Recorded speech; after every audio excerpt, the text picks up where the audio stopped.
Welcome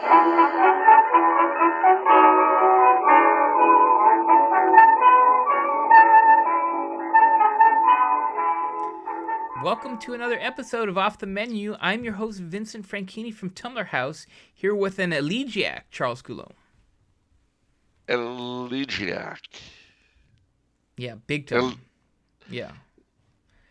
Elegiac. Thinking about the past, saddened by its passing. I see. So basically you've got me kind of looking off into the distance. The olden days have passed and wearier than you. That kind of thing. Yeah, you're always doing that. Who you kidding? So? Who you kidding? You think I'm looking back to the dear old days of my childhood when the Boy Scouts and the American Legion and the Knights of Columbus were something or other? Right? Is that what you're thinking? Well, you can either look backward or you can look forward. You mean like that? Yeah. Which would you prefer I do? I'd prefer you do the one that doesn't involve screaming like you're on a roller coaster. Then I think probably looking backward might be the thing. And actually, that's probably a smart thing to do this week. Because we're recording this in real time on Friday. But our beloved friends are going to see this on Monday in Easter week. No, sorry, in Holy Week. Holy Monday. 100 years ago today, as in right now, this very moment, Kaiser Karl, Blessed Emperor Charles of Austria, began his attempt to retake his Hungarian throne the first time. And what an amazing tale that was. It was like the Prisoner of Zenda. It was amazing. Because remember, he was in Swiss exile. And he went to Mass on the Feast of the, on the Feast of the Annunciation, I guess it was. The 25th, yeah. And then when the Mass was over, this was in Switzerland, he walked across the French border to a waiting car, went to Strasbourg, and got on the Orient Express. Isn't that wonderful? Disguised, right? Disguised, absolutely. Yeah. With a fake passport. Yeah. From his Portuguese gardener who looked exactly like him. Well, very close to him. What was the name on his passport? Sanchez, Rodrigo Sanchez. Or something like that. Okay. So he travels on the Orient Express to Vienna, arrives the evening of the 25th, and immediately gets a cab from the Westbahnhof, goes to the streets of Vienna for the last time, and goes to the apartment building where lived a friend of his. The friend was very surprised to see him. He wasn't expecting him at all. But he explained that he was going to try to retake his throne. So the friend said, okay, I'll drive you to Hungary tomorrow. The friend was Hungarian. He had land in Hungary. So he, the next morning, they drove to the border, which, see, since then, the following year, what's now called Burgenland, that is the easternmost Austrian state, was part of Hungary back then. So they came to the boundary, and there was the problem was that they had their passports all right, but they didn't have a customs thing for the car. So they couldn't take the car across the border. And of course, they had to go through an Austrian post to leave. So what to do? Well, they came up with the idea of having a gendarme, an Austrian gendarme, accompany them in the car to the Hungarian post, then drop them off. Well, they did, but as they did, the young Hungarian gendarme who rushed up to help them, the young Austrian gendarme, had a medal on his tunic. And he said to Count Ernedy, that being the friend, not in the hearing of the emperor, I know who it is you're smuggling across. Didn't he give me this medal? I know exactly who he is. He said, but your secret's safe with me. So we got across. The Hungarians recognized the Count because he had land near there. And they walked to an inn. This was a town that's today called Pinkerfeld. The innkeeper recognized the emperor, who begged him not to tell him what he didn't, but he saved the silverware and the cutlery. Never used it again. Although in Wow. the end they got stolen by the Russians in 1945. So he lent them his coach. They went to a friend's house in another town called Gross Petersdorf or something. And from there they got a car. They drove to the town of Sombatai, arrived about 10 p.m. There, Bishop Mikesh, the bishop of Sombatai, they got to the bishop's palace. He was having a party at which there were a couple of cabinet ministers. So the count knocks on the door. The butler comes down. What do you want? He says, I want to see the bishop. The bishop comes down. He says, well, Entity, I didn't know you were even here. Why don't you come up? And then he looked over and he sees someone standing there. Who's your friend? And Karl pulled off his goggles, and Mikesh dropped to his knees and said, Majestate. Then he led him upstairs and he said, ladies and gentlemen, His Apostolic Majesty the King. Well, this started a lot of chaos, as you can imagine. And the next day he went off to Budapest to try to regain his throne from Horthy, which did not succeed. But that was the first time he would try. He came back the following day. He came back that day, got sick, and stayed in the bishop's palace another week or two, and then he went back by train to Switzerland. So that happened 100 years ago this time. So that's, the more I study about Kaiser Karl, the more I think about him and read about him and pray to him, the more I realize how much he was just the antithesis of what runs us today. Yeah. Could you imagine trying to save your people by pulling a stunt like that on the part of any of our masters? I could imagine Joe Biden doing it, but just because he wouldn't quite know what it was all about. I can't deny that I've been thinking in this area. We had a really nice at our local parish. They had mass and adoration, candlelight mass and adoration in the church. It was beautiful. And I was thinking how you said about the institution of monarchy, right? It happened at the Last Supper, right? Yeah. Yeah. But the other thing that happened Catholic monarchy. Catholic, Catholic monarchy. But I was thinking about that, and I mean, one of the things that happened at the Last Supper was the washing of the feet. Yeah. And what a model for leaders in general. Yes. It's such a simple model, which is that their job is to serve us. Yeah. And you don't see any leaders who are actually willing to suffer for that. I mean, very few. But they'll take full responsibility when things go right. Well, even when they don't, it's just that when they do take full responsibility, I mean, you know how it is. Something blows up in the mayor, the governor, the senator, whatever it was, blows up in their face. I take full responsibility. Really? So you're resigning? No.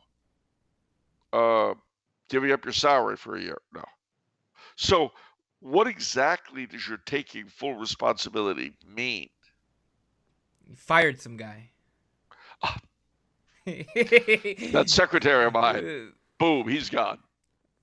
You're right. They fire somebody. Yeah, they're absolutely it. Every time there's some, I always pity this person where a couple people are going to be fired.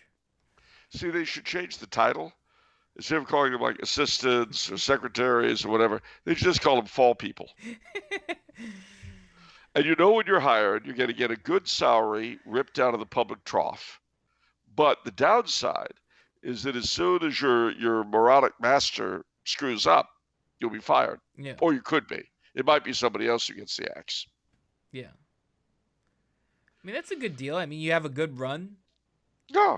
And then when he screws up again, he takes full responsibility, and that means you and maybe 2 or 3 other people in your department are fired. Yeah, it's a good deal. I like that. Yeah, but we should come out with it. We should be open and call them fall people, fall persons.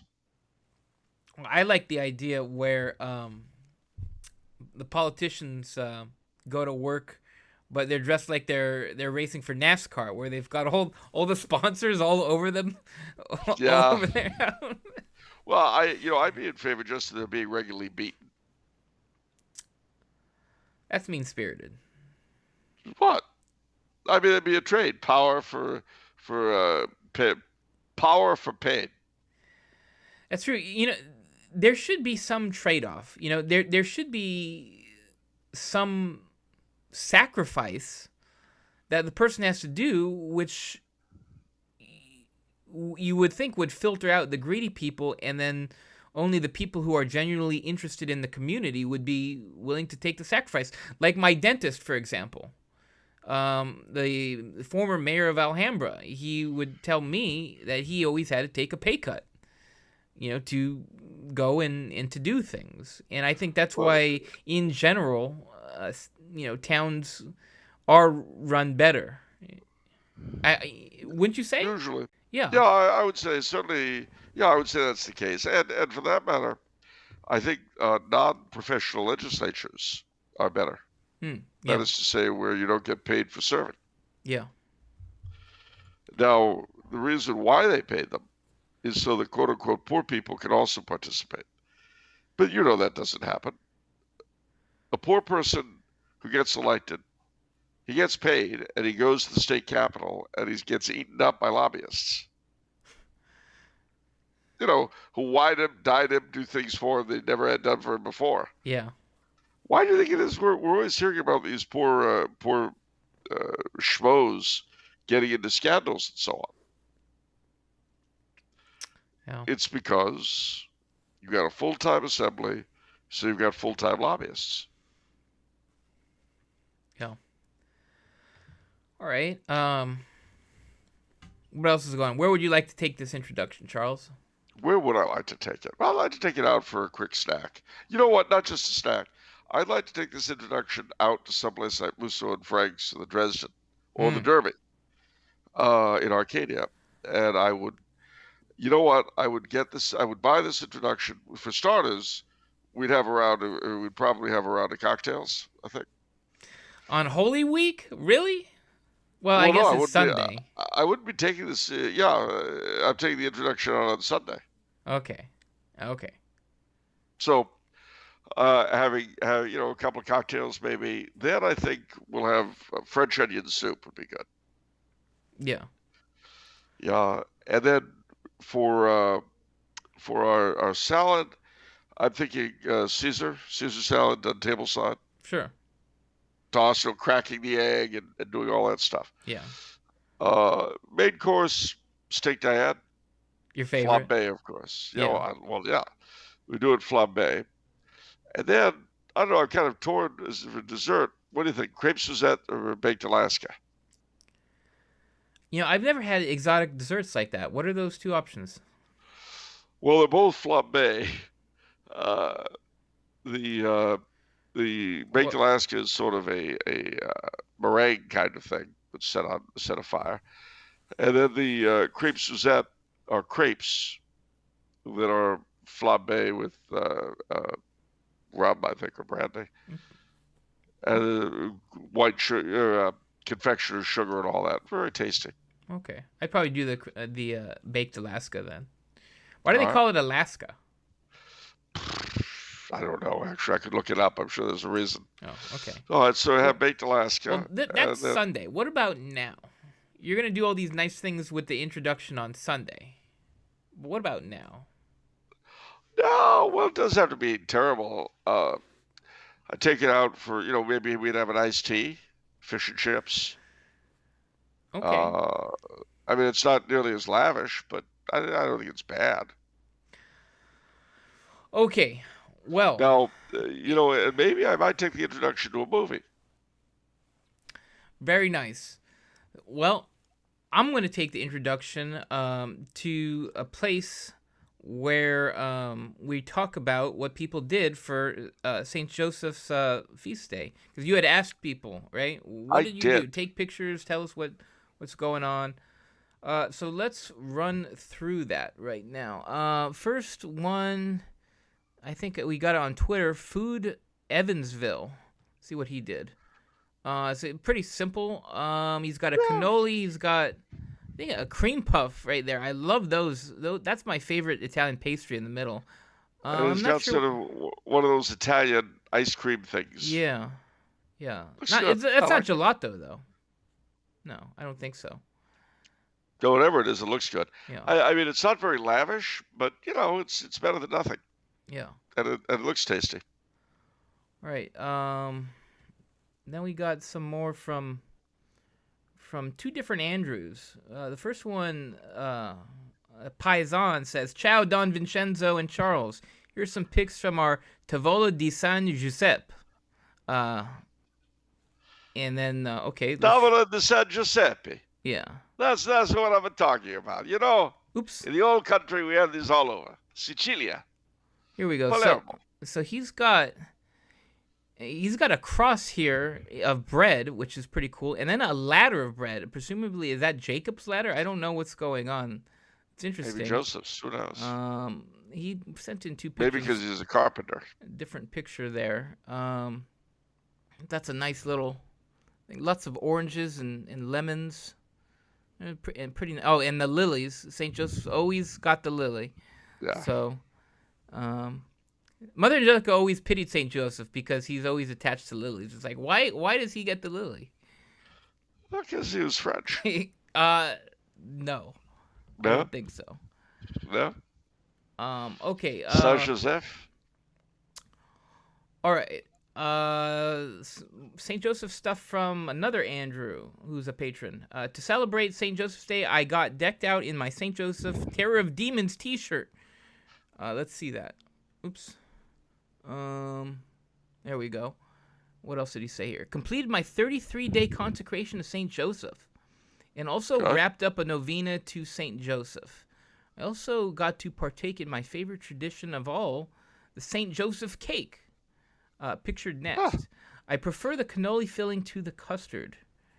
Okay, let's see the Saint Joseph cake. I think this is it. I hope this is it. But that looks delicious. Okay, interesting. Very interesting. Yeah, so that's it. These are the people who sent in we appreciate it. They weren't enormous, but they weren't terrible. So thank you. Yeah. They were actually very imaginative. So thanks a lot. Yeah. No memes of production today. What we're going to do today is I'm going to read a couple interesting and thought-provoking comments on YouTube. Okay. I love good comments. You know, if you have something poignant to say, feel free to type it out, because it's amazing what you learn from some people on the internet. Let's see here. So this person, Charles Maximus, had something really interesting to say about the Orthodox that I think a lot of us did not know. So he says, Orthodox here, and a very big fan of Charles and the show. I can tell you I myself am a convert. However, I'm currently in seminary, and from what I have learned, Eucharistic miracles in the Eastern world are generally interpreted as punishment for disbelief or doubt in the real presence of of Christ in the Eucharist. There may indeed be some accounts where it was interpreted differently, but it is mostly seen as a punishment for doubters. Wow. Yeah, that's Isn't that true. fascinating? But like, how is it a punishment though? I mean, isn't it kind of like a grace to receive? I mean, you know what I mean? Like, it is, but it's like with the first one we know in the West, Lanciano. It happened because the priest doubted the real presence. And a lot of Eucharistic miracles have come about because hosts and so forth were abused by different people in different ways. And so they bled or did other interesting stuff. I mean, there's to the degree that there is always a lack of disbelief about the real presence somewhere, somehow. Eucharistic miracles are always a response, one way or the other, to that disbelief. but like, how is it a punishment? Like, where's the pain? You know? Well, the pain is that it shows up the person as a moron. I mean, if you remember, stop and think about this for a second, because you're used to thinking of the Blessed Sacrament as the body and blood of Christ. But let's pretend either that you're a heathen of some kind who doesn't believe it, thinks it's just bread, and it'd be fun to abuse it because Catholics think it's a big deal, or Catholic/Orthodox in this case, or you're a cleric of some kind who, through long use and just habit, has come to disbelieve in it. And suddenly, the Eucharist turns around, looks at you, and says, "Little moron, I'm real." That's a punishment. So that triggers the thought, which is, because we've talked about Eucharistic miracles a lot, and perhaps people from the SSPX and the FSSP are thinking now, whoa, maybe that's why the Novus Ordo are getting these miracles, because you always point that out, right? It's like, whoa, maybe now you have these Eucharistic miracles in Novus Ordo as a punishment because these Novus Ordo priests are doubting. What would you say to that? Well, I'd say it's quite possible that, if you study miracles, you'll find they often accomplish two goals at once. So for the trad, the Eucharistic miracle says, you see, it's valid. But for the priest, it could well be a punishment of sorts. Okay. Well, what about? One thing you have to admit is that it's a challenge, because it is a physical affirmation of something that, while we say we believe, we think that we believe it, it really defies everything we think we know. Yeah, it still just kind of operates in this intellectual space. Yeah, and it basically comes up to our little intellect and kicks it in the rear. Yeah. And says, you know what, smart guy, you don't know everything. Yeah. There's a reason why the church, and both the Catholic Church and the Orthodox Church, are extremely rigorous in dealing with this stuff. Okay, well, let's do a hypothetical. Not a hypothetical, but I simply don't know the Eucharistic miracles as well as you do. I'm sure they know you. That's ridiculous. No, it's not. It's saying that in an ominous tone, like the Eucharistic miracles are out to get me. That's ridiculous. They are. They're right. Even as we speak, they're closing in on you. All right. Let's say that a very holy priest did Mass. Let's say the Latin Mass, and let's say there was a Eucharistic miracle. In that context, what would be the purpose of the Eucharistic miracle? Twofold. Because on the one hand, it would be an affirmation to the believer that it was real, but it would also be a rebuke to the unbeliever who might be present. But isn't that always the case? I mean, you could say that for everything. Well, yeah, you could. Well, I guess I'm trying. I mean, it's like mutatis mutandis. It's like with demonic possession, or obsession. Who is likely to receive the attentions of the devil? Well, three sorts of people: the godly to test them, the ungodly to punish them, and the lukewarm to wake them up. But if you stop and think about it, that covers everybody.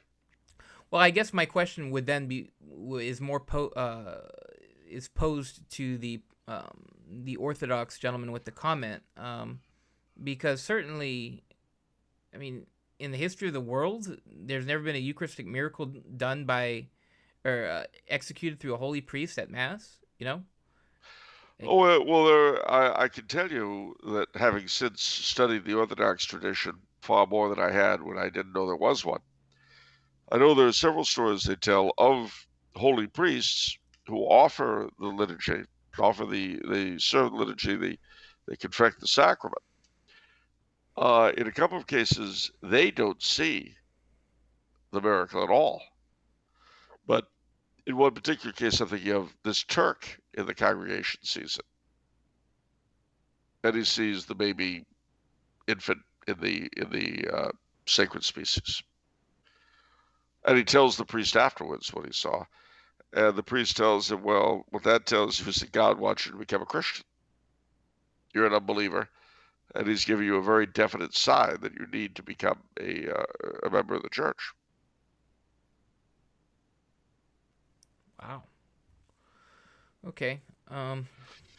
So it's you know, the thing is, boy, what I'm about to say I could strangle myself for, but you've got to remember that everyone is at different places on their faith journey. Told you I'd want to strangle myself. And because of this, any miraculous event that occurs, Eucharistic or otherwise, it affects people in very different ways, and yet it is designed by the maker of said miracle, God himself.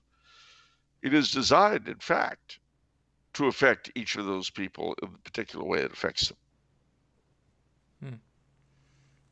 Okay.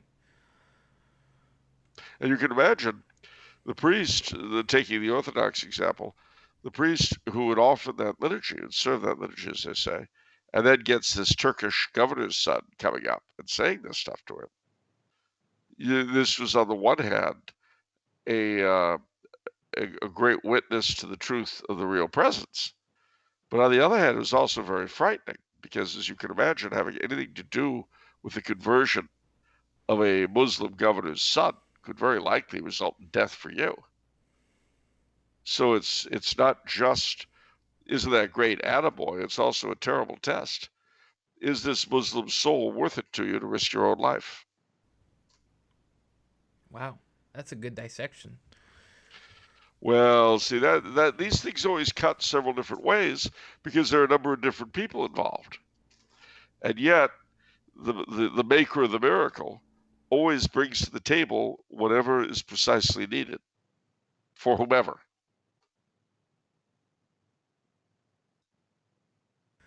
All right.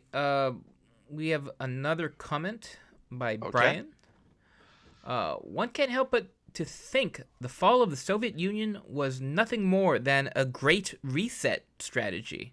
The West had become so decadent spiritually and culturally, the Soviet Union was no longer needed. The tyranny of the Soviet Union has been unleashed on the West with a Stalin-like fist, and Playboy flooded into Russia. Our situations have been flip-flopped, where now we get both the worst of both worlds. That's interesting because that obviously is reminiscent of what you always say in the West will tolerate any amount of heresy but no schism. East will tolerate any amount of schism but no heresy. And then the authority in the West, power swallowed up authority. In Tradition. The East, authority swallowed up tradition. There we go. And yeah. And vice versa. Authority swallowed up tradition, and the East, tradition swallowed up authority. Yeah. So Russia. So we both have. Would you agree with the statement then? We have the worst of both worlds. Yeah, I guess I would. I guess I would. But then, how do we make it the best of both worlds? Well, as you said earlier, in the pre-show about Croats and Serbs and various other nationalities, we try to be real followers of Christ.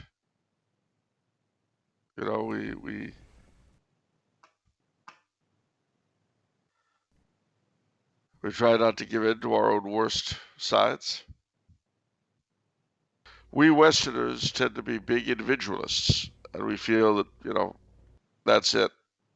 It's all about me. Our Eastern brethren tend to be the opposite. They tend to be much more about the community, the whole. Well, the trick, of course, is you want to do both at once and neither. just as you want to balance authority versus tradition.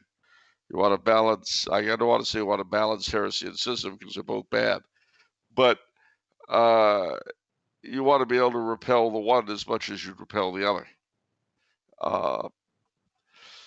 And above all, you want to look at the other side as sympathetically as you can. I mean, I put something on Facebook today, which I want to. You had a lot of good ones lately on Twitter and Facebook. You really were sounding off. Yeah, well, a lot's been going on, and I'm, as it is, trapped in Austria all by myself. I've had a lot of time to think, you see, and all this stuff just jumps out. Whenever you make these posts, is it in reaction to something you immediately encountered? Because it always seems like it to me. Sometimes, but not always. Oh, okay. And this, I really want to read aloud because it's how I feel. I have a large number. This is actually an old post that I updated slightly. I have a large number of Orthodox friends, and I'm discovering that I have quite a few fans of those churches, which gratifies me very much. I cannot help but notice that during the rather difficult days of this pontificate, Moscow and Constantinople are in schism with each other, almost as though neither side ought to be in a position of crowing. I have often said that in the West, authority has swallowed up tradition, in the East, tradition has swallowed up authority, almost as though the two were intended to act in tandem as correctives to one another's natural tendencies. I also note that when both sides honestly collaborated, as during the First Crusade or the Holy League of 1684, the enemies of Christ were defeated. Whereas such activities as the massacre of the Latins in 1182 or the Fourth Crusade, notice that both sides tend to forget the one of those two in which they didn't appear well. The First Crusade, the massacre of the Latins in 1182 or the Fourth Crusade led to those enemies triumphing. The current Patriarch of Moscow, when he was Metropolitan of Smolensk in January of 2008, made the following comment, quote, "Schism between the Catholic and Orthodox churches reminds of a divorce, as it has resulted from human sins.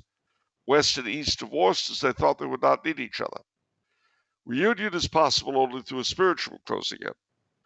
We can sign as many papers as one wishes, but if we do not have a feeling that we love each other, that we are one family, that we need each other, there will be no reunion." End of quote.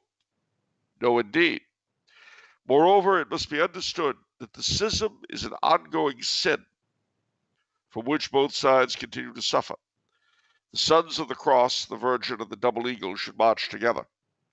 Regardless of all the justifications imaginable on either side, the fact that they do not is a punishment on both. This is a problem whose solution lies both in that realization and in prayer, especially the last emperor of each, Karl I and Nicholas II. Perhaps between them they can move our hard hearts so that together we can face that hideous strength which looks to overwhelm us all. Very nice, Charles.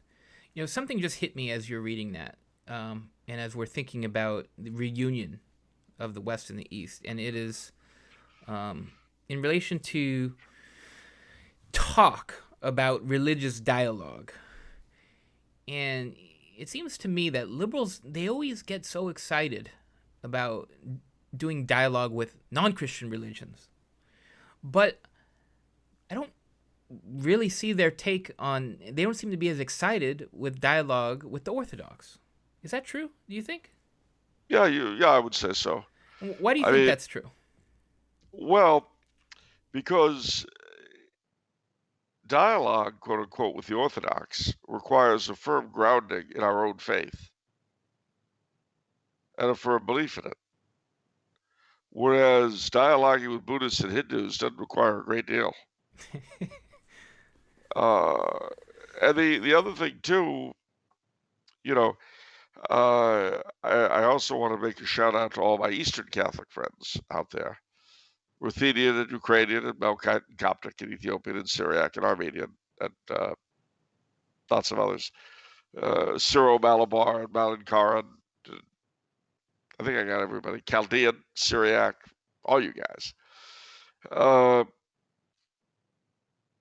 Who stand as witnesses to union between East and West, very often in the face of real hostility from the Orthodox and total misunderstanding, if not also hostility, from the Latins.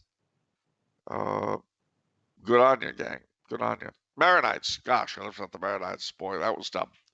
They're the only Eastern Rite that do not have an Orthodox equivalent.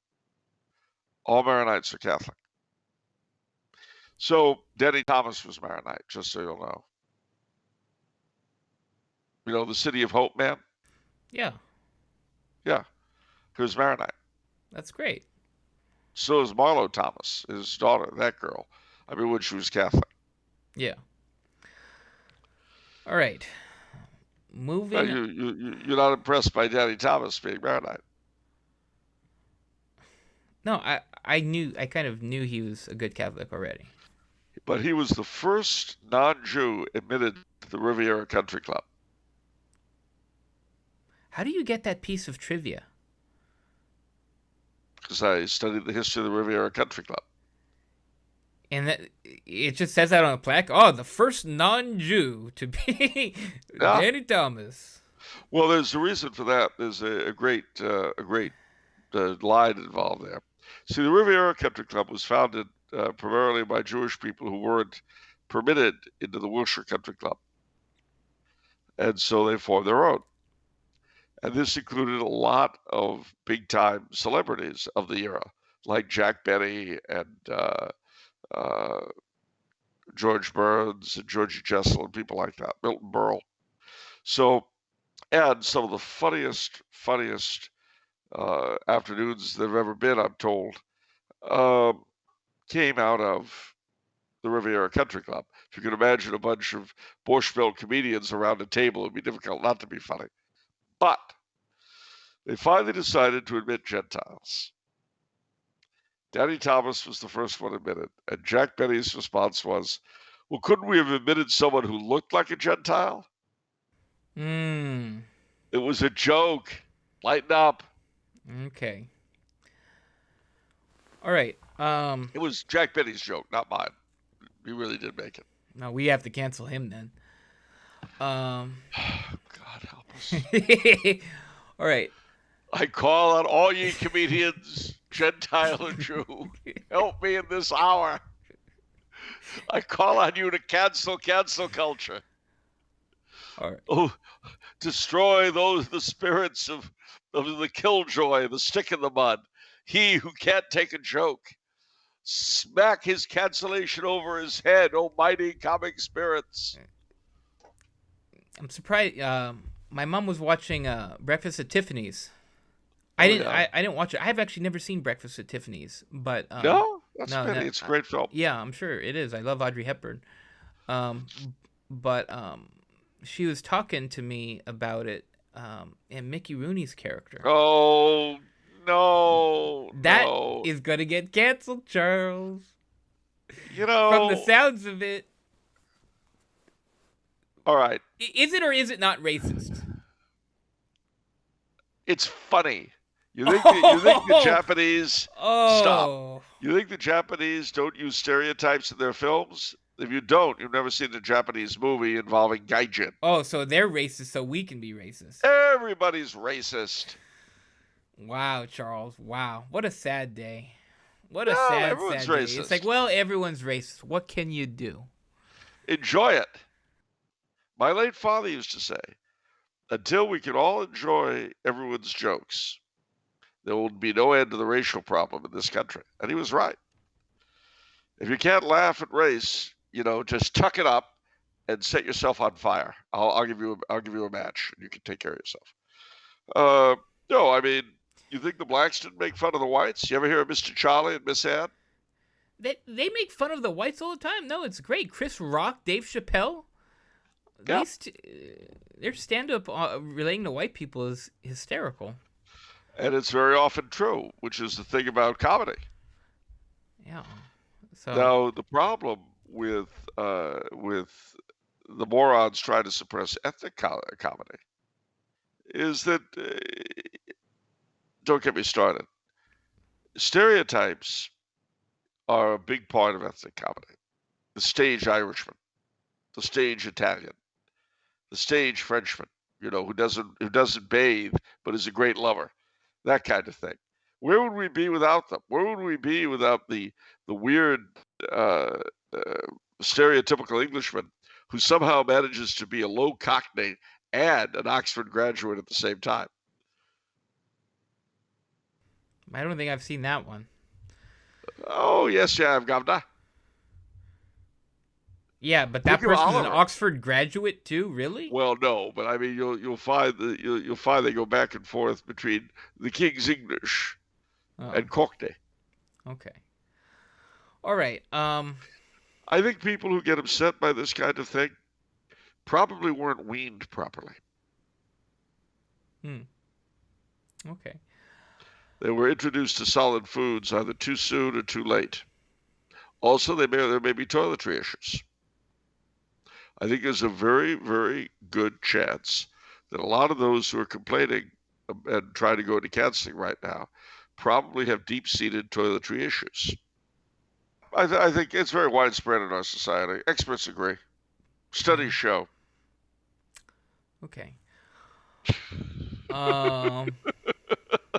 Nice job on those. Yeah. No, I caught that. Yeah.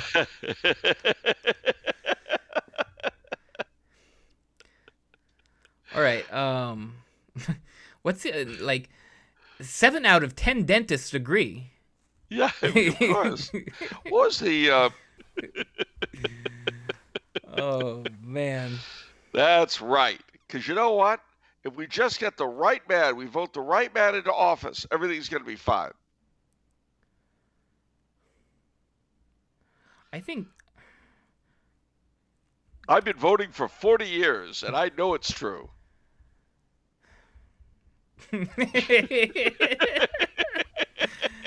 Oh. You know who I voted for the first time I voted?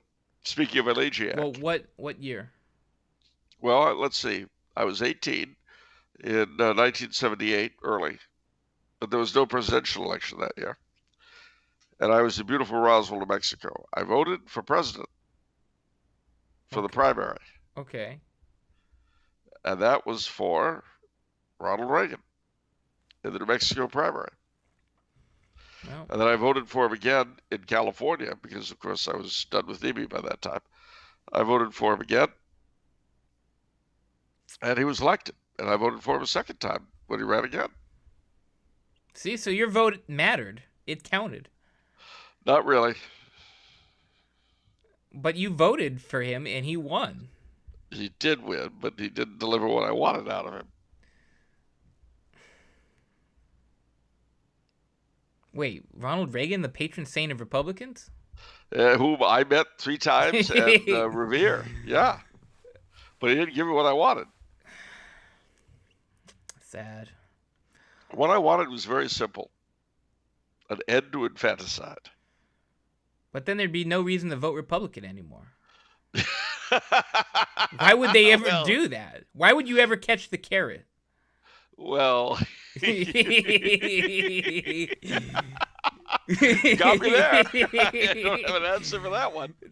Who's the smart guy now? Yeah. Uh-huh. You showed me.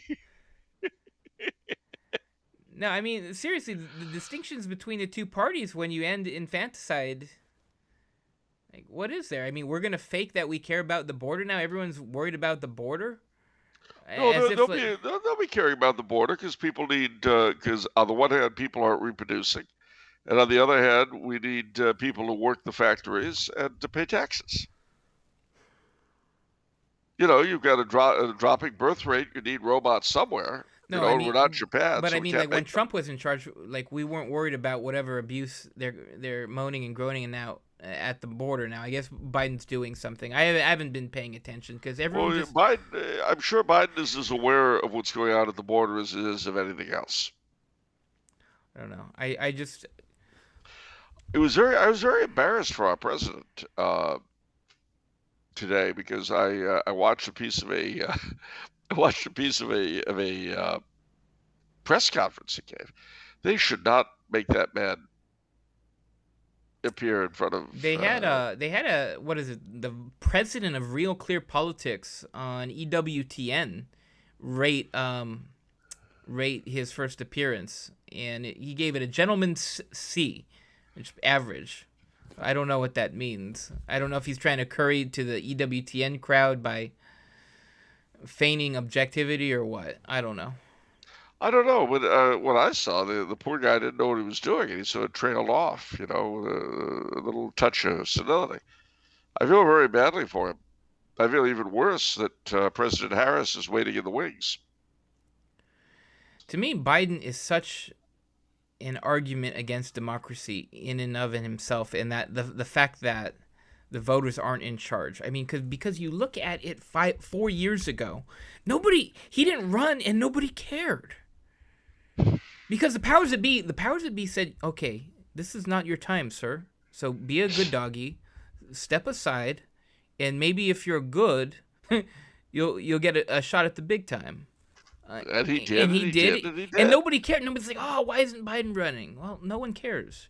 And no one really cared this time, too. And Kamala Harris got destroyed in the primaries.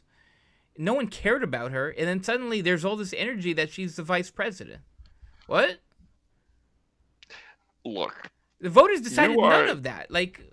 You are introducing doubt into the very center of our democratic system. I mean, how did those two people get there? Well, they were voted for by the vast majority, of course. For the final vote, I don't know. It's just weird, man. I went to school. I know how this stuff works. I want Bernie. I want Bernie. It's those superdelegates. It's those Democratic superdelegates. If it weren't for that... By the way, as a Democrat who voted for Bernie, how are you not disenfranchised with the party after getting screwed over like 2 times in a row? Right? Well, the same way we Republicans keep coming back for more. See, the great thing about the two-party system is that it's a wonderful show game. Or in the immortal words of Bob Hope, no one party can fool all the people all the time. That's why we have two. Yeah. And, what's not to like? It works out beautifully, I guess, sort of, in a sense, maybe for somebody. Yeah. All right. But I do think, frankly, we're piling up for ourselves a lot of what our Hindu friends would call bad karma. You can't murder that many infants for that long and expect everything to be fine for the rest of your life. Yep. Anyhow, these are our sad thoughts. We want lively, Happy engaging thoughts. questions, happy thoughts. We want a happy song for a dying planet. Ooh, happy days are here again.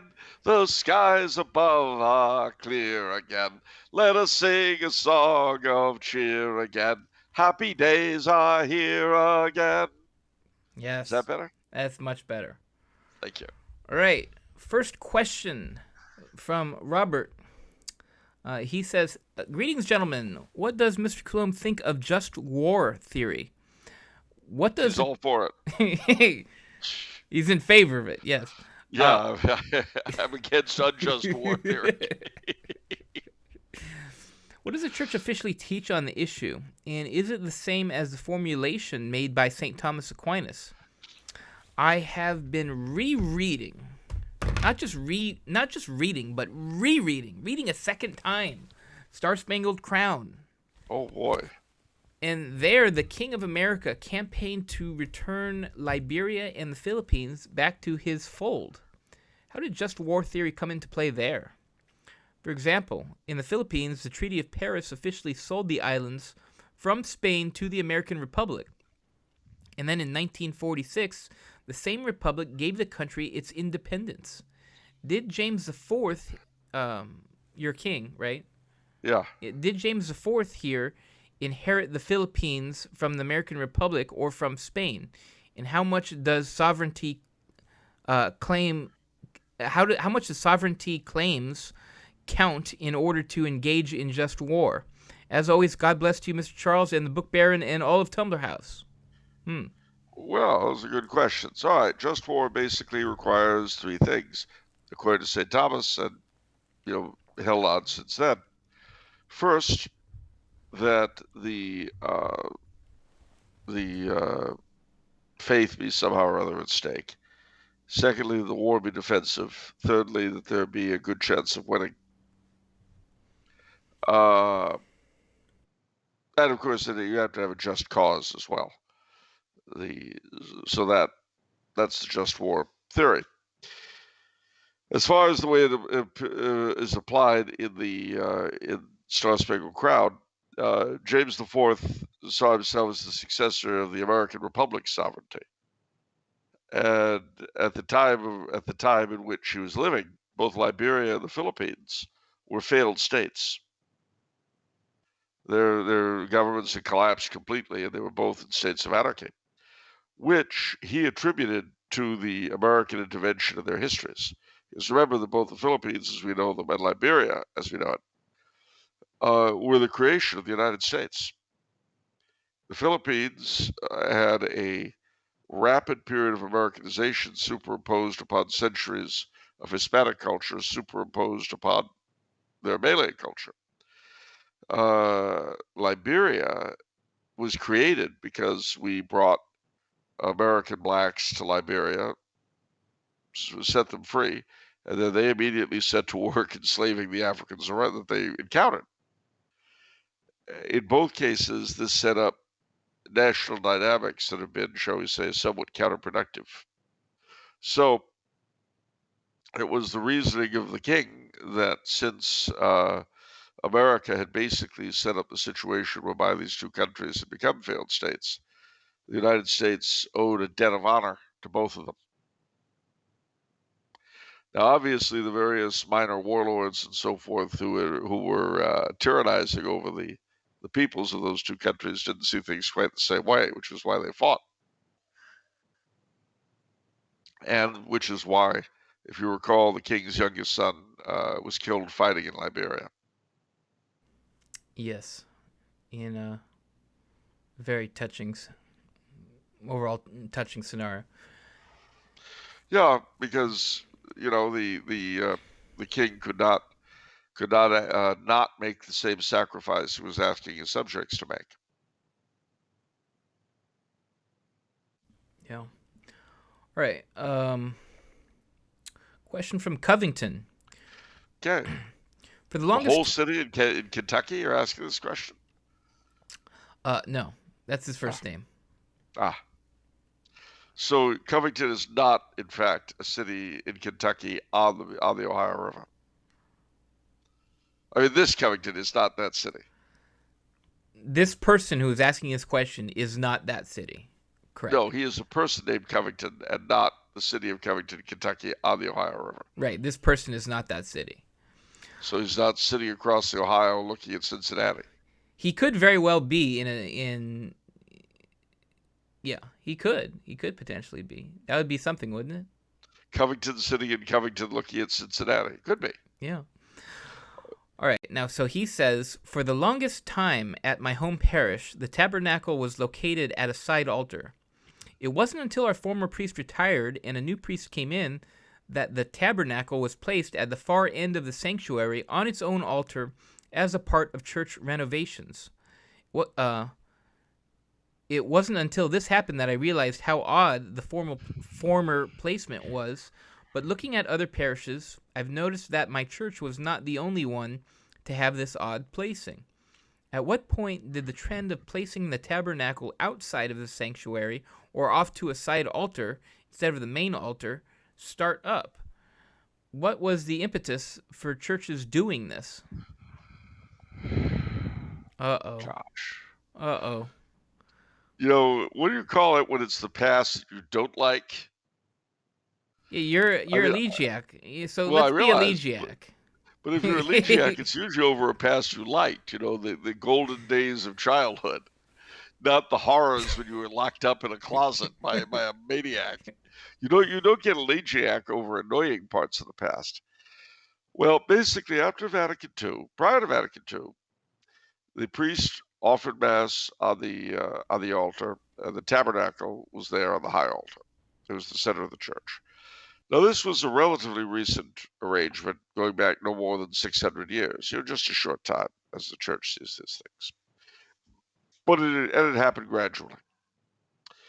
But it came up with the obvious thing that when the priest offered the host and the chalice, he did so toward the crucifix. Some purists didn't like that, and they said it was terrible that the altar of sacrifice and the altar of presence should be the same, and blah blah blah blah blah blah blah blah blah blah blah blah blah blah blah blah blah. So after Vatican II, all the leashes and chains came off, and the little excited ones were able to play as they wanted to. One of the things they really delighted in was taking the Blessed Sacrament off the high altar and sticking him on the side. Now, for a lot of people, this was seen to signal the unreality of the real presence. Or, if they continued to believe in it themselves, to believe that the priest who had ordered this had no belief in the real presence. And when this would be coupled with getting rid of genuflections, communion of the hand, treating the Blessed Sacrament as though it were bread. It's just an emphasis on Christ being present in the priest and the congregation. No, with the collection plate. That was where the real emphasis was. Christ is only in the collection plate. It didn't say that in Vatican II. No, it's the way most clergy of the sort I'm describing felt, that Christ was really only present in the collection plate. Okay. And that was the most important part of the Mass. My father used to say that if the custom had grown up before Vatican II of slipping the priest a buck at confession, they would have continued to encourage confessions. I don't want to say that they were venal or greedy or unbelieving, worthless scum. I don't want to say that. Yeah, this to me illustrates the weeds of Vatican II in a sense, because one of the sentences that I always look at, to paraphrase, is Christ is present in the priest, but especially in the Eucharist. But especially, it equivocates the two things together, like, oh, he's present in the priest and the Eucharist, so that kind of brings the Eucharist down, but then you have to weigh especially. So it's just such a poorly worded sentence, and it's not enforced in an orthodox manner. No. And that's Vatican II in spades. Well, and certainly the way Vatican II was dealt with after the council, I mean, it's ambiguous enough that you can get what you want out of it. Yeah, exactly. And people of the scumbaggy turn of mind got what they wanted. And because they were so often in charge, it was their interpretation that prevailed. Yeah. So all over the world, but especially in the United States, you had beautiful high altars destroyed, church furnishings destroyed, in the name of just stupid, idiotic motives, ranging from we're purifying everything to just a love of novelty. But where all of this really came to a head for me was one Christmas Eve. I was at, this is about 1986. I was in New Orleans, Louisiana, and going to go to midnight mass at the cathedral, which actually was not too badly wrecked. But was this post Katrina? No, you mean wrecked by modernism? Yeah. Oh, okay, sorry. And it wasn't, and the cathedral wasn't wrecked by Katrina anyway. Oh. So, but I look at the bulletin, and the bulletin said the traditional second collection will be taken up for, and I thought, oh, that's so beautiful. They're keeping a tradition. Oh yes, the traditional second collection. Isn't that lovely? And the other thing that used to annoy me very much is that you would have them ooh and ah in magazines ranging from U.S. Catholic to Maryknoll about how wonderful it was that the Eastern Catholics were maintaining their traditions, which I'm all for, don't get me wrong. But why was it good for them but not for Western Catholics? Why did we have to be the plaything of our clergy? Anything they want to do, we get to do because we have to do because they're telling us to. Why was that?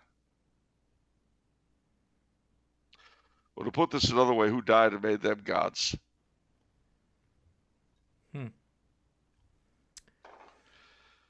But as the bitter joke had it in those days, since they had already made it clear that you don't need the church for salvation, that you don't need the sacraments for salvation, that meant that Christ had died on the cross purely to provide the clergy an income. Yeah. Clearly. Bitter joke. Yeah. As Okay. we said at my Jesuit parish in Hollywood, where during the 60s they loved experimenting with liturgy. You never knew from one week to another what you were going to get.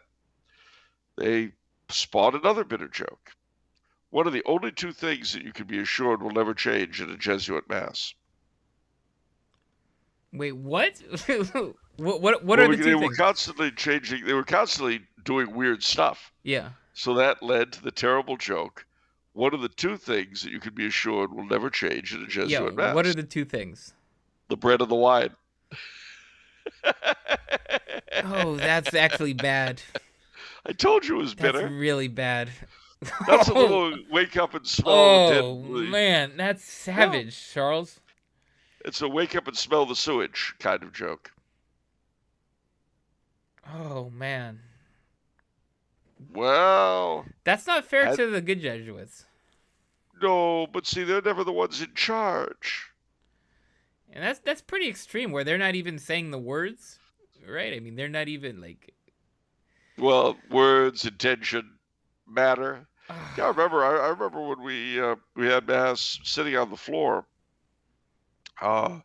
Sister at one end, the priest at the other, and he consecrated the wine in Dixie cups, and we had French bread, which we broke and shared among us. what year was that? 1968. I'm glad I wasn't alive then. Do you hear yourself? I really am, because I mean, I hear whispers and rumors of these things, of clown masses, of. Oh, Well, now see, there's another terrible joke. what? I've just been to a clown mass. Really? But I saw them coming out. I didn't see any makeup or anything. He says, yeah, but it was Father so and so who offered the mass. Oh yeah, I see. It was a clown mass. Okay. Okay. Well, I mean, by virtue of Father so and so, all his masses are clown masses because he's a Got clown. it. Got it. All right. But it Enough. was in those days that I came up with the sovereign remedy that allowed me to get any given mass, be it a wedding, a funeral, whatever, done the way I wanted to. I came up with a magic formula. What? Well, I'd say what I wanted done, and the priest would start to go back and forth about how it could be done, and blah blah blah blah blah blah blah. I would simply say, "Well, I'll tell you what, Father. You're a very busy man. You don't have time to be arguing with a moron like myself. So I'll just make it very, very simple and plain. You'll do it the way I've indicated for a stipend, or you'll do it any way you want for free." Like, that's simony. No, it's helping in the decision making process in the spirit of Vatican II, as a fulfilling the vocation of the laity. Is it simony or simony? I never pronounced that right. It's like Augustine. Oh, However okay. you pronounce it, the person you're talking to says it the other way, and you're wrong. Oh, there we And go. if you adopt his pronunciation, the next person you talk to says it the way you did originally and will correct you. All right, very good. The thing to remember in all this stuff is that you're wrong. just Yeah. accept it. Based on comments, everyone is. It was quite a. Last time you recommended, you made a recommendation like this, it made quite an impression on everyone. Let's say. What kind of recommendation? Cash money. Why? It's just acceptance. Hey, look See, you're preaching to the choir, Charles. the problem is people try to project out of these poor men their vision of what a clergyman should be. I think that's very unfair. I think what's needed is acceptance of them as they are. You know, it just don't expect more out of them than they're capable of giving. Just accept. All right. Otherwise, you're being terribly unfair. All right.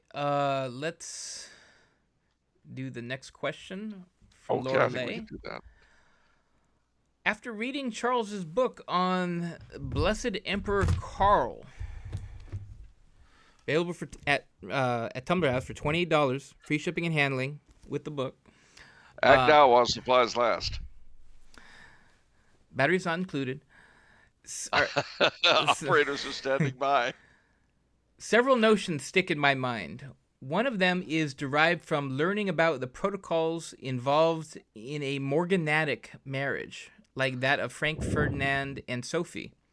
Specifically, in what does royalty consist, and how does it differ from nobility? If you are born royal or noble, is there ever anything that can modify, change, or add to that? Well, yes. The answer is, of course, to be born royal is simply to be born of royal parents.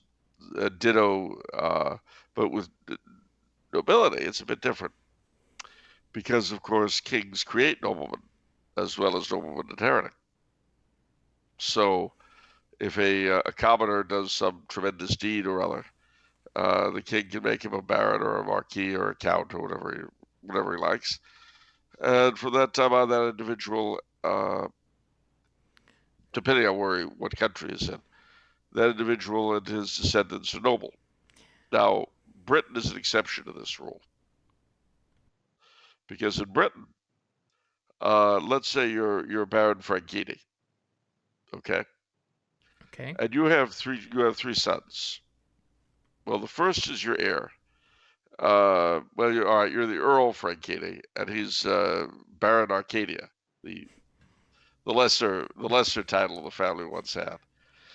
Well, his two brothers are Lord Stephen Franchini and Lord Mark Franchini, after you named them after your brothers. Okay? Okay. All three of them are noble, but Lord Mark's and Lord Stephen's children will not be. They'll be commoners, and they'll be called the Honorable so-and-so. You know, the Honorable Wilhelmina Franchini is Lord Stephen's daughter, and the Honorable Tommaso Franchini is Lord Mark's son. And then their children will just be Mr. Whereas on the continent, all the children are noble, and their descendants, their descendants, their descendants. So as a result, outside the British Isles, the nobility are a larger proportion of the population than they are in Britain. Sometimes, like in Poland, they're like a fifth or something. Huge amount. Plus, to make things even more bizarre, because in republics, you can't really make new noblemen. They just keep getting born, and some of the families die out, of course. But because of that, they're much more exclusive than they are in monarchies. Because the nobility in a monarchy constantly gets new members. Well, they used to in Britain. They don't anymore. They just get life peers. But in Belgium, they still do. A couple of other countries. So it's not quite as exclusive. But in a republic, because there are no more French noblemen created, there are no more Italian created, and so on. So as a result, it becomes much more exclusive because you can't get in. Now, the marriage rules were much tighter in the early modern period than they were in the medieval period. In the Middle Ages, you often had kings marrying commoners. But with the growth of the modern state and the growth of diplomacy, dynastic marriages became very important. And so, in dynasty after dynasty, the law was adopted that in order to get rights to the throne, you had to come of two royal personages. And if you did not want to marry another royal, then it would be morganatic and you would lose your rights. But all of those laws were, in fact, maintained or not by the sovereign, who had the right to alter, to some degree, the dynastic laws. I say to some degree because uh, that was not always the case. If you wanted to alter the gender of succession, that could be dicey, and it led to civil wars and various other problems. But in terms of degree of marriageable people, that was definitely something that was up to the sovereign. And so it's interesting to see that today, uh, more reigning sovereigns have married commoners than any other time since the Middle Ages. Not that it seems to have done them a lot of good with a lot of the marriages. Perhaps the one big exception being the Earl and Countess of Sussex, as the Def- Duke and Duchess of Sussex. definitely. They've been a shining example for the rest of us to follow. Absolutely. Um, I want to touch on part of Don't her. touch on the Sussexes, you get arrested. That's for sure. No, the where she asked specifically, in what does royalty consist? So, Well, it consists of being a member of a sovereign family. right, but I want to go to before that. For example, in the state of nature, how does monarchy spawn? Ah, well, that's a good question. And this is generally where people like to be Republican and say, you see, you see. Hmm. But the truth is that uh, the monarch usually descends from an individual who was instrumental in the foundation of the state. So, for instance, you look at the House of Bourbon of today. Yeah. Now, the French Bourbon. Now, they descend in the female line from Charlemagne, but in the male line, they descend from an individual called the Count of Paris, uh, whose grandson was named Eucharistic. And his great claim to fame was being the strongest man in the realm when the male line of the Carolingians failed. Now, he was related to them on his mother's side, and he had defended France against the Vikings. So, because of his connection with the old royal house and because of what he had done, the French nobility and the French church accepted him as King of France. And his descendants have been the heirs to the French throne ever since. Similarly, in Spain, the the Spanish kingdoms that reemerged after the Muslim invasion all started out with little lordships in the northern fringes of Spain. So you had one, for instance, started in what is today Asturias, in the cave of Covadonga, Don Peleo. You had another way up in the Pyrenees, and that was the beginning of Aragon. Uh, you had another in the westernmost Pyrenees, that was the beginning of Navarra. And as they pushed the Muslims southward, these little lordships turned into big kingdoms. Eventually, with the exception of Portugal, they all united because of one important marriage, Ferdinand and Isabella. Isabel of Castile, who descended from Don Pelayo, and Ferdinand of Aragon, who descended from the Legai in the Pyrenees. And they married and produced Juana la Loca, Joanna the Mad. She married Philip of Burgundy, and he, in turn, the son of the Holy Roman Emperor. And they, in turn, produced the man who became Charles V, King of Spain and Holy Roman Emperor. I don't understand your answer given the question. Um, I We mean, wanted I'm to know talking. how I'm talking royalty about there started. are several people in the wilderness. There's no monarchy. How does a monarchy spawn? Oh, it's very simple. The strongest, the Hmm. man who organizes everything and makes things happen. But isn't that a republic though? The consent of the people. No, it doesn't end that way. Because in a republic as we think of it, the family heredity plays no part at all. Whereas in the vast majority of states and kingdoms that have ever existed, pretty early on, the family of the founder becomes the royal or the imperial family. And from that point on, I mean, there's a sense that there's in which every government exists by the consent of the governed. But that was true of the Nazis and the Soviets. Uh, you can't have a regime where the majority actively oppose it. You can't have such a government. I mean, in that sense, Biden rules by consent of the governed. Even if a majority of Americans didn't vote for him, they tolerate him, and that's consent of the governed. They accept him. Hmm. All right. That was also true of the Orange Man, by the way. I mean, people could be yapping about not my president, blah blah blah, but the truth of the matter is, the majority of people were actively opposed. There's no way any of these guys could stay in office.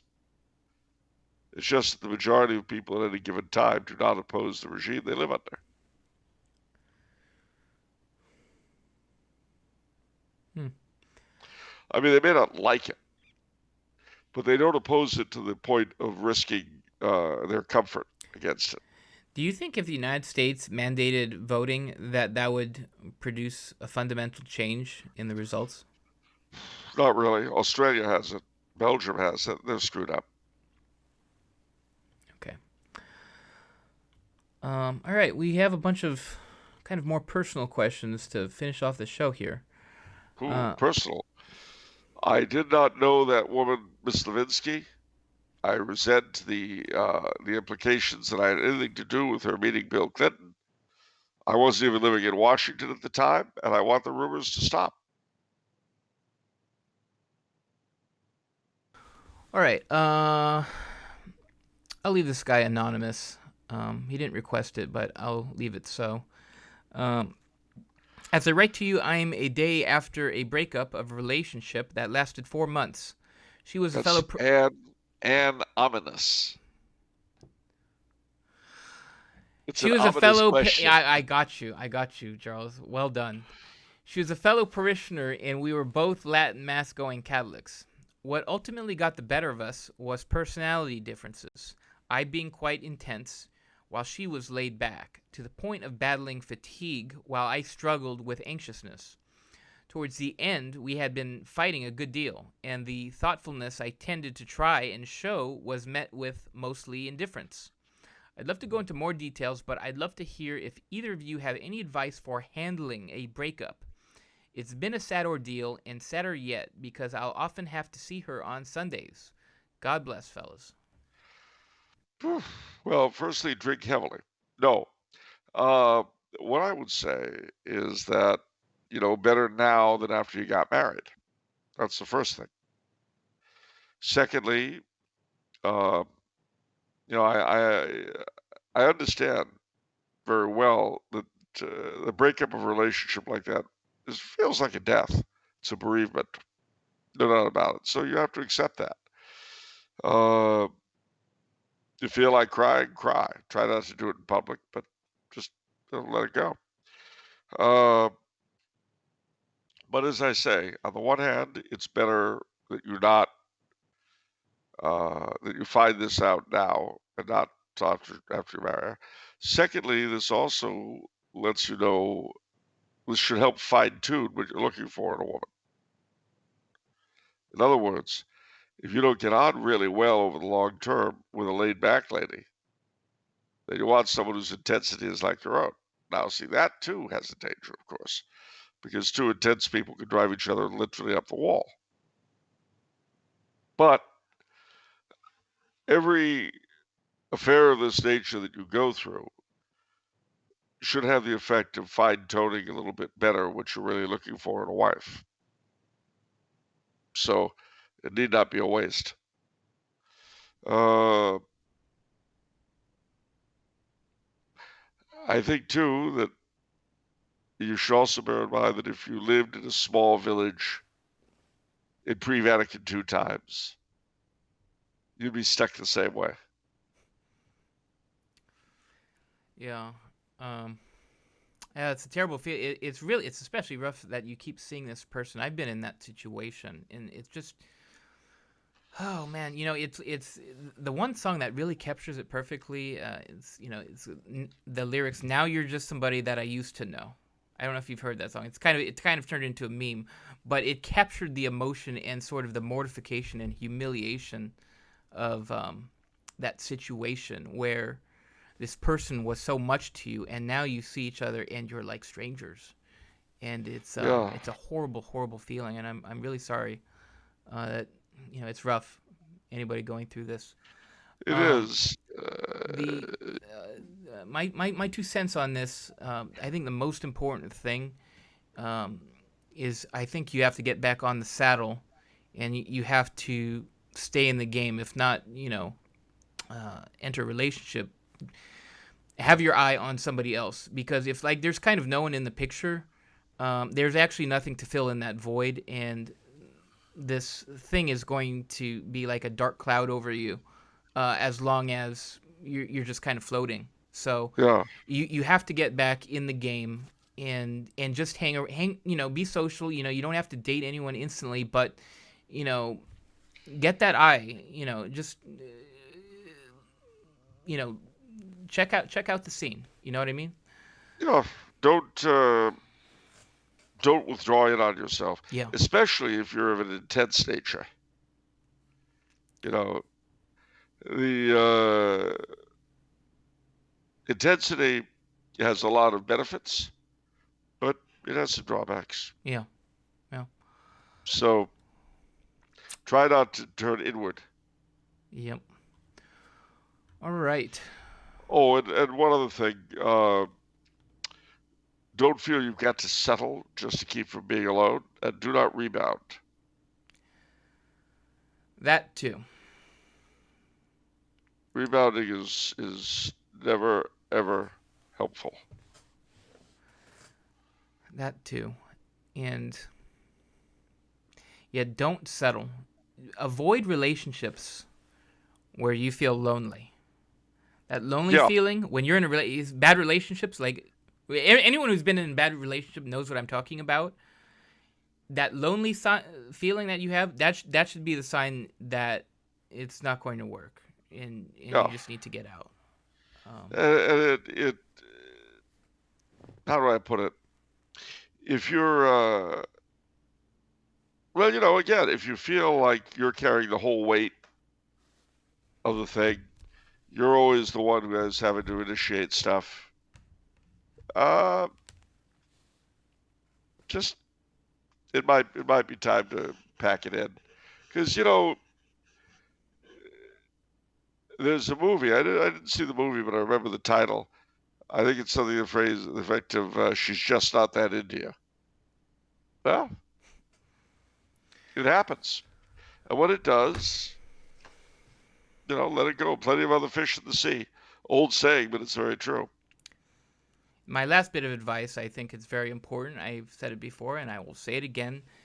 You want to marry the woman who, oh, how did I say it last time? I said it a lot better. You want to have a daughter that's just like the woman you marry. Yeah, You see, that's good. That's a good line. Yeah, if the daughter, if you're with a woman and it's like, gosh, she's not really going to pass the values, or she's going to be, the values down, or it's going to be a spoiled child or ill-tempered or whatever. That means you're probably in it for completely different reasons, and that means it's time to go. yeah. Oh, and another good thing along those lines, if you feel compelled to make excuses for the person, Mm, yeah. if you know, I I really don't feel I should introduce her to Uncle Bob.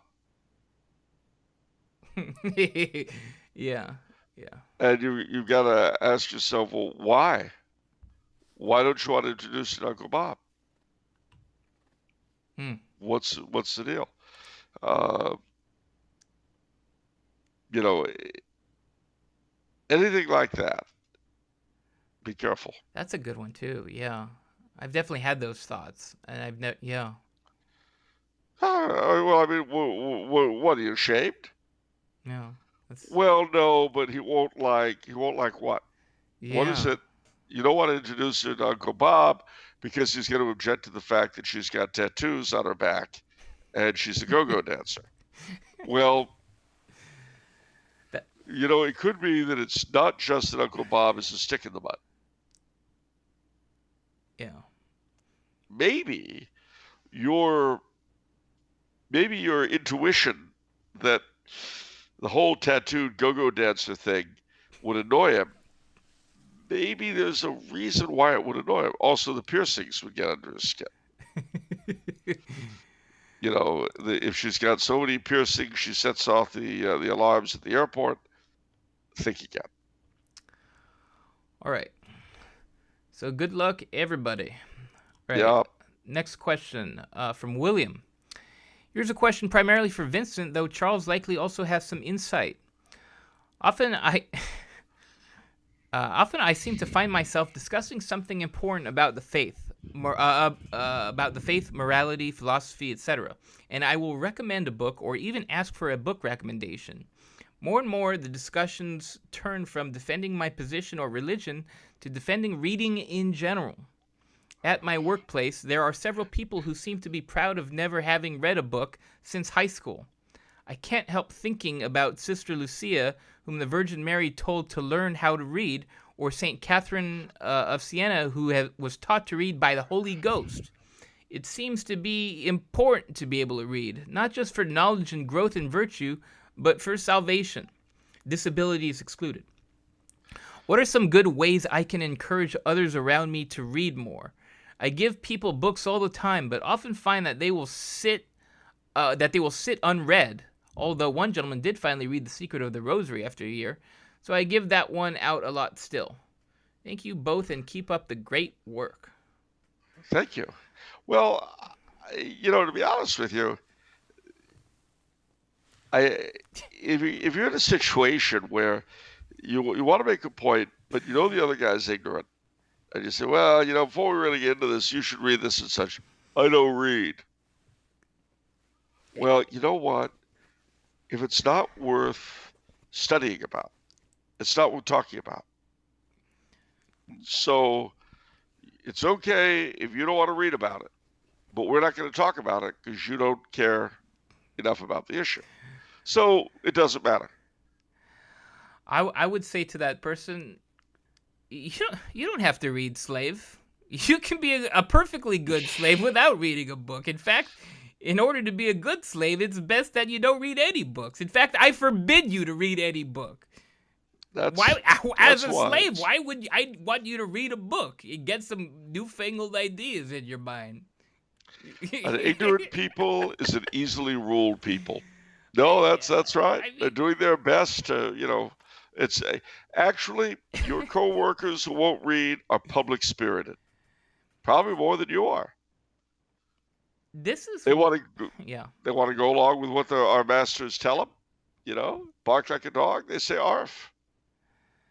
This is very similar to what Joseph Pieper was talking about in his work Leisure, the Basis of Culture, where he talks about the importance of philosophizing and the importance of getting outside of the workaday world, and for a person's mind to, escape and to think about the boundaries of the world and not have this tiny little closed world where it's like, oh, well, okay, I'm basically a rat on a wheel. I'm chasing the carrot, and eventually I catch it and I get a nice vacation. 1 week a year, and we go to Thailand and we ride on the elephants and we take all the pictures so everyone on Facebook knows we're so cool and everything, and that's we have a couple good moments of leisure in our life, and then that's it, and that's my world.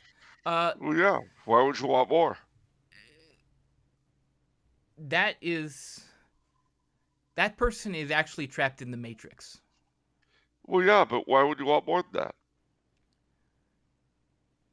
that? I mean, Look, you can tell your friends, instead of just not reading, why don't you continue not to read and just swallow this blue pill here? And you'll lose the desire to read. I mean, you won't even feel guilty. you could make a case that all of our societies, our lack of comprehension in literally everything, in doing anything, like where money comes from. Like, oh, I got a check. Well, where does this money come from? This money comes from the government. Well, where do they get their Yeah. money? I mean, like Well, stuff like that. The government printed up. Just basic comprehension in so many things, in my opinion, are just due to a complete disdain and disregard for reading books or information or knowing things. Here, wait. Oh, here, I know what I need to do. All I need to do is this. Oh, here we go. Oh, here's Google. Okay. Yeah, see, I got it right there. How to pay taxes. Okay, here we go. Oh, okay, good. Oh, wow, Taylor Swift just dropped a new single. Wow, let me check this out. Oh, wow. Did she drop a new single? With a new video. Oh, well, wait. Oh, wow. Did she drop a new single or a new cough? Wait, hold up. I'm really spellbound by all these flashing lights and bells and whistles right now. 1 second. I mean, what is that? What is that? World of Warcraft. Oh, man. It's just... but so let's get, so how do we convince people to read? I do have this problem as a publisher where you abuse give people, and ridicule. You give people books. Now, in all fairness to reading, this is very important. In all fairness to reading, it is more challenging to market than movies, sports, and other things because it doesn't have this sort of bandwagon effect, right? It doesn't have this shared common experience. Like, oh, with movies and sports and stuff, you're missing out. It's this because we want to share things, right? Like we want to have an experience. What was that? And it requires more effort out of you. It does. We have actually a subsequent question, which is going to where we talk about this. But so that's a problem where, I mean, it's a hurdle where it's like, you read something great. This is a frustration for me personally as a publisher, where you read something great, you want to share it, but not everyone has read the book. Well, being in my position, I get to do that on this show, but most people don't get to do that, and I think that's a little bit of a deterrent because we want to share our experiences with people so much. True. To me, I mean, there's two different types of reading. Fiction, it's harder. It's even harder to get people to read fiction than nonfiction, actually. Especially, it didn't used to be. It used to be the reverse, but not anymore. Yeah. So that's a really hard one. I don't even know how to do that as a marketer to convince people to read fiction. It has been so incredibly difficult. But in nonfiction, it's the thrill of knowledge and the thrill of being able to handle yourself in conversation, honestly. And the right to say something. And what I would do in your shoes, given the scenario you face, is I would simply say, if you haven't read about it, I don't want to talk about it.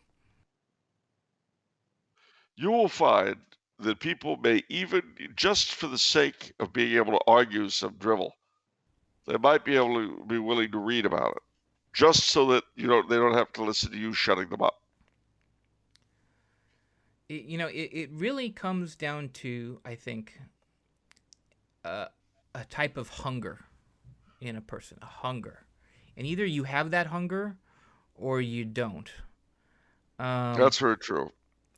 That's very true. I'll tell you the best-selling book this year, by far in the bookstore, is The Consecration of Saint Joseph. And but we haven't had a lot of repeat customers on that book because it's a shared experience. It's a parish, because all these parishes are buying the book too, right? And so everyone's going through this together, and it's like, oh wow, we're all on day 5 and we're all doing this together. We're doing the 3-day consecration. So that's an example of where it's more attractive, you see, with a But book. when they're finished, But when they're finished, see, then it becomes difficult again. It's like, okay, what about Secret of the Rosary and some of these other things? Like, well, I will tell you one slightly interesting thing that's not really directly connected to the question, but it's just thinking of books. You should know that when I was a little boy living in the House of Criswell in Hollywood back in the mid-'60s, I wasn't all that happy with Hollywood or the House of Criswell or the IHM nuns or anything else. And my mother would tell me stories and show me books about Austria and the Habsburgs. And I fantasized about living in Austria and knowing Habsburgs, being millions of miles away from the House of Criswell and all the insanity. All right.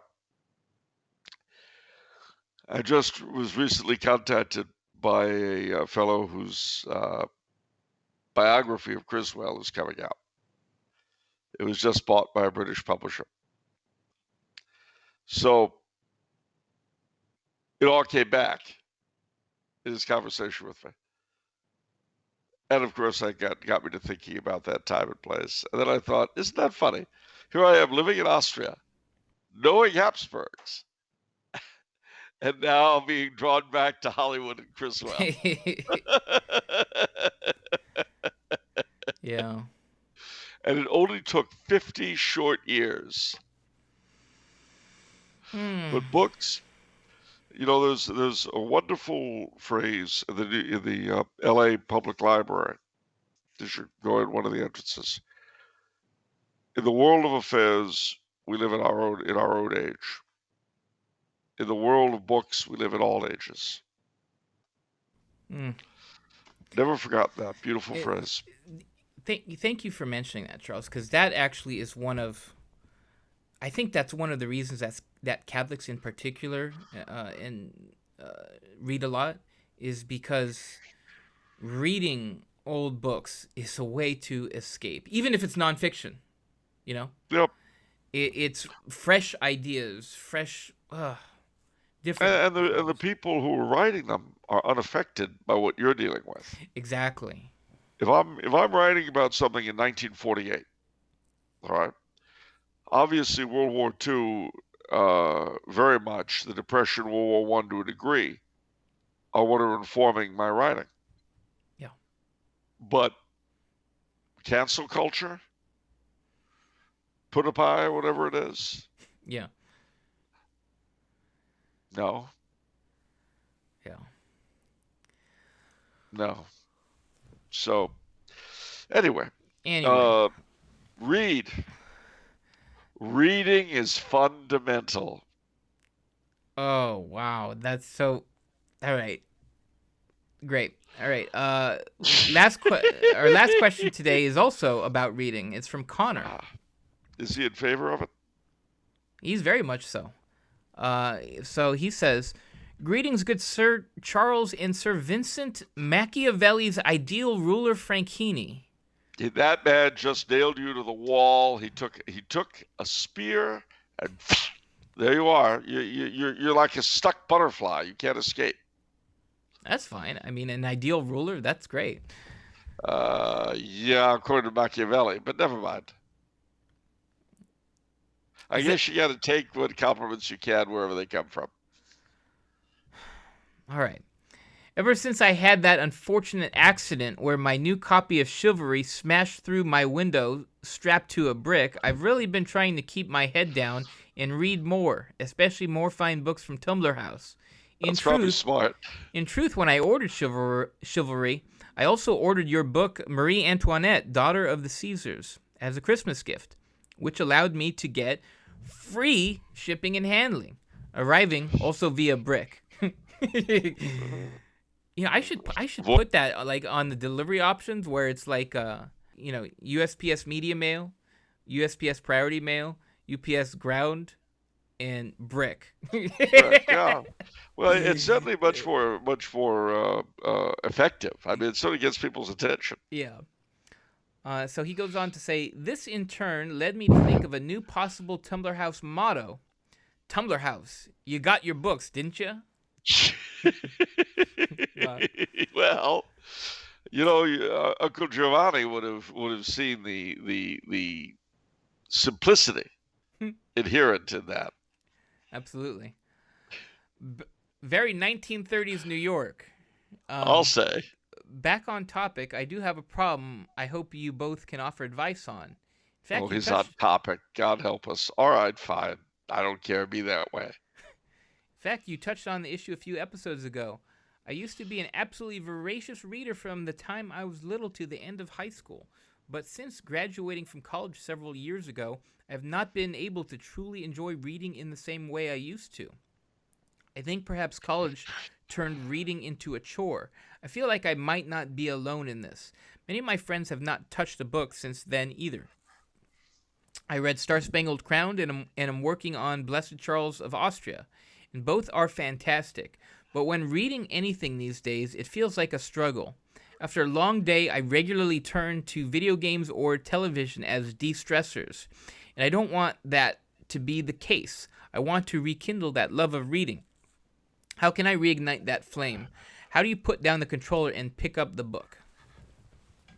That's a good question, a very hard one. But what I do, because I'm faced with the same problem, I only have the one here, but back home, I'd be reading 3 books at any given time. I'd have one in the car to take with me if I had to wait somewhere, like the post office, the doctor's office, or whatever. I'd have one by my chair for commercials, watching TV, and one in the bathroom. So I always had 3 books at any given time. Now I've only got the one in the bathroom. But that's a good way to use up excess moments and do. Some people actually set aside like a half hour or whatever a day purely for reading. You might consider doing that.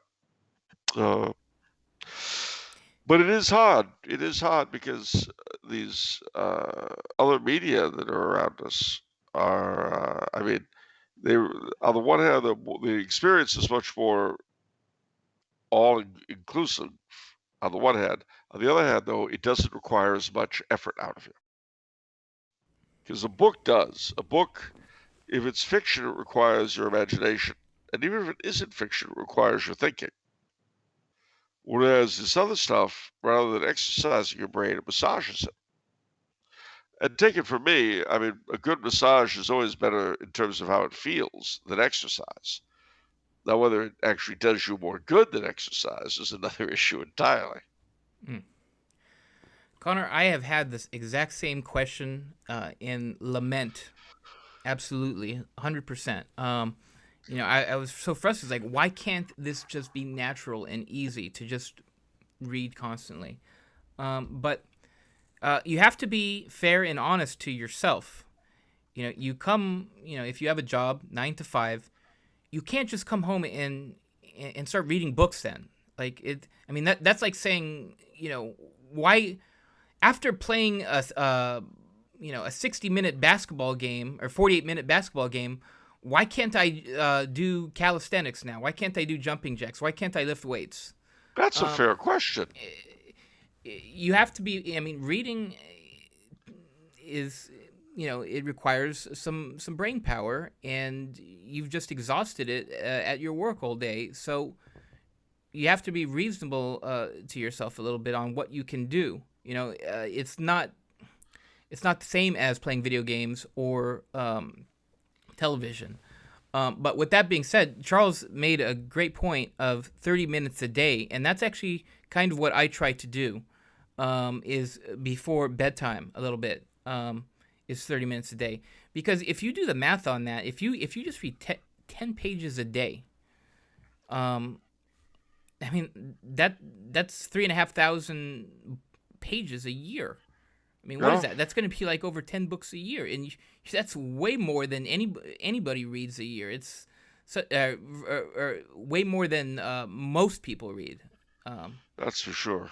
So try to structure it. I've noticed with things that I struggle with, um, that I struggle with it because I have a lack of structure. One of the things that I was able to fix was my prayer life a little bit because of the structure.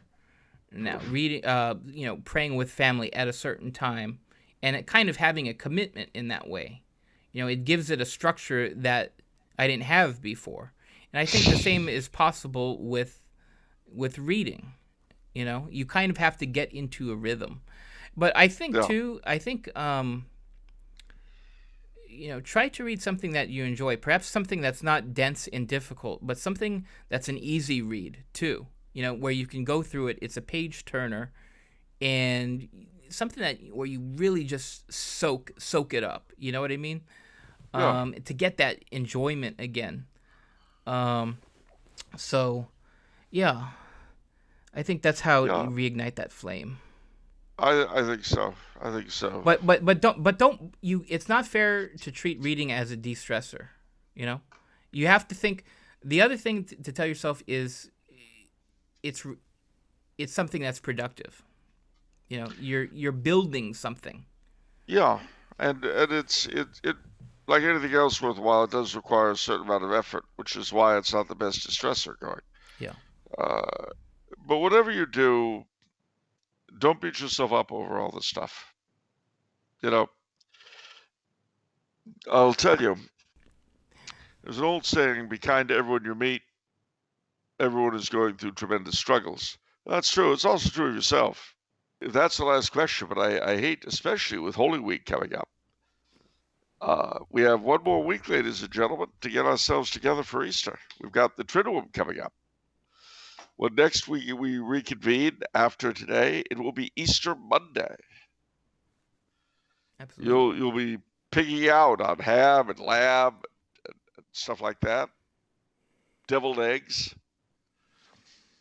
If you're smart and lucky, you'll have already, if you're in New York, you'll have already gone on the Easter parade. That's right. I understand Mayor de Blasio is coming as Lily Tomlin this year. Why? Why? Yeah. Why not? I mean, can't he do better than that? Lily Tomlin's great. I mean, but he can do better. Why is Lily Tomlin great? She's hysterically funny. Is she though? Yes, I just saw her again in The Late Show, 1977, without Connie. Great film. Okay. She played this sort of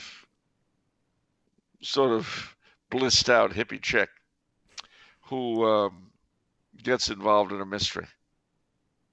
Okay. Well, then I guess it's a great choice for de Blasio to go as Lily Tomlin. I'd love de Blasio to get blissed out. In fact, I'd be happy with just out, full stop. All right. So Speaking of which, who's emerging as a challenger to Governor Newsom on the Democratic side? I don't know. Bozo the Clown? Very close. I don't care who. This close. Who? I'll give you a hint. When Newsom was mayor of San Francisco, this clown was his opposite number in the Southland. Oh, Villaraigosa.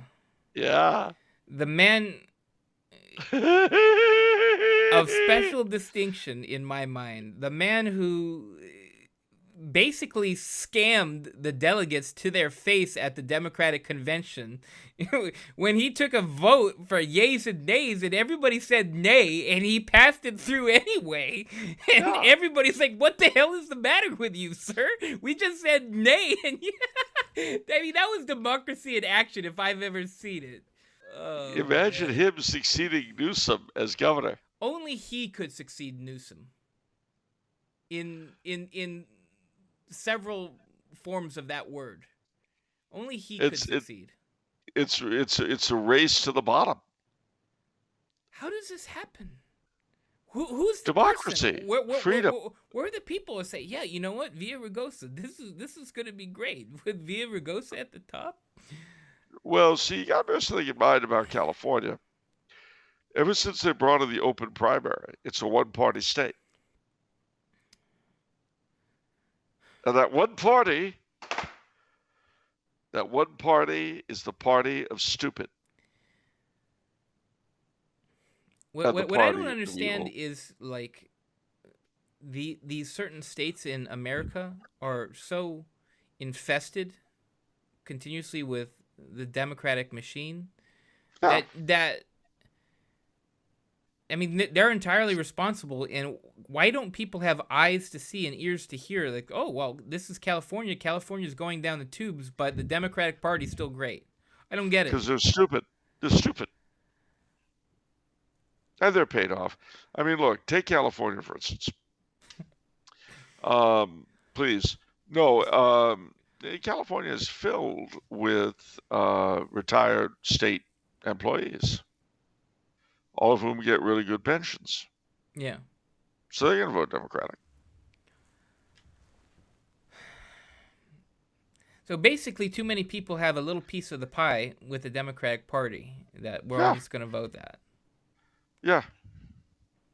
And the problem with the Republicans is they don't want to give out all the pieces of the pie. So it's like, well, you're not offering us anything other than fiscal responsibility, allegedly, and pro-life, allegedly. And pro-life, which gets in the way.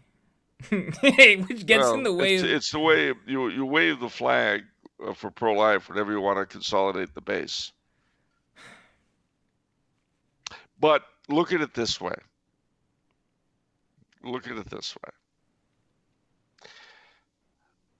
I'm just a poor wayfaring stranger, a traveling through this land of woe.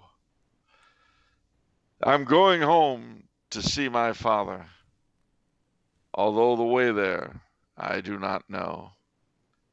I'm only going over Jordan. I'm only going over home. Because you see, I'm just a poor wayfaring stranger, a wandering through this land of woe. I don't know that one, Charles. I'm gonna have to guess based on the lyrics. Bob Dylan, "Shot in the Dark." Real shot in the dark. No, it's an old gospel song, which I first heard sung by my mother, but I've also heard sung by Johnny Cash. Johnny Cash. I'm just a poor wayfaring stranger, a wandering through this land of woe. I can see that. All right, that'll do it for this episode. It will, and remember, if it's Monday, it's, don't help me, off the menu. And the soul you save, especially during Holy Week, may be your own. Have a good one, everyone. Till Easter Monday, have a happy Triduum and a happy Easter. Ciao, ciao.